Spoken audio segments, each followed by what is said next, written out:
সামনেই দীপাবলি এবং তার আগেই শিলিগুড়ির কাছেই যে কাওয়াখালী ময়দান রয়েছে সেখানেই বিগত ৩ বছর ধরে চলে আসছে আতশবাজির মেলা এবং সেই মতো এবছরও দীপাবলির আগে বসেছে সেই মেলা এবং ইতিমধ্যে শহরবাসী তারাও কিন্তু ধীরে ধীরে ভিড় জমাতে শুরু করেছে এই মেলাতে। কারণ সুরক্ষার দিকটা খেয়াল রেখেই কিন্তু বিগত কয়েক বছর ধরেই শহর থেকে কিছুটা দূরে এই যে ময়দান রয়েছে কাওয়াখালী, যেহেতু অনেকটা বড়, সেক্ষেত্রে এখানেই কিন্তু এই মেলা বসে আসছে যেন শহরের সুরক্ষা বজায় থাকে সেদিকটাই খেয়াল করে। এবং এই বিষয়ে যে ব্যবসায়ীরা রয়েছেন তারাও সাধুবাদ জানান বিষয়টাকে, কারণ সুরক্ষাটা কিন্তু প্রথম, তবে কিছুটা তাদের ব্যবসাতেও কিন্তু তার প্রভাব পড়ে, কারণ শহর থেকে দূরে হওয়ার ফলে কিন্তু অনেক মানুষ আছেন যারা এতটা দূরে আসতে পারেন না। পাশাপাশি উত্তরবঙ্গের যা পরিস্থিতি সেক্ষেত্রে এই বিপর্যয়ের প্রভাব কিন্তু সমস্ত ব্যবসাতেই পড়ছে, তার মধ্যে আতশবাজির ব্যবসাও কিন্তু তার মধ্যে অন্যতম। একটু দূরে থাকলে সেফ থাকে, শহর সেফ থাকবে, কিন্তু দূরে থাকলে এটাও অসুবিধা হয়ে যাচ্ছে, শহরের মানুষ ইজিলি আসতে পারছে না,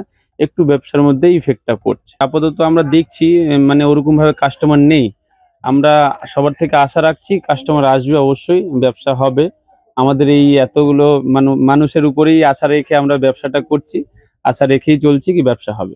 এই যে উত্তরবঙ্গ জুড়ে ডুয়ার্স ও পাহাড়, সেখানে কিন্তু প্রতি বছর এই আতশবাজির মেলা থেকেই কিন্তু প্রচুর আতশবাজি সেখানে নিয়ে যাওয়া হয় পাহাড় বা ডুয়ার্সের ক্ষেত্রে। তবে এবছর এই বিপর্যয়ের ফলে কিন্তু সেখানে অনেকটাই ভাটা পড়েছে ব্যবসায়ীদের, এমনটাই জানাচ্ছেন ব্যবসায়ীরা। তবে এখনো হাতে কিছুটা সময় রয়েছে, 22 তারিখ পর্যন্ত চলবে এই মেলা, ফলে আশায় রয়েছেন ব্যবসায়ীরা যে এত কিছুর মধ্যেও কিন্তু তাদের ব্যবসা ভালো হবে।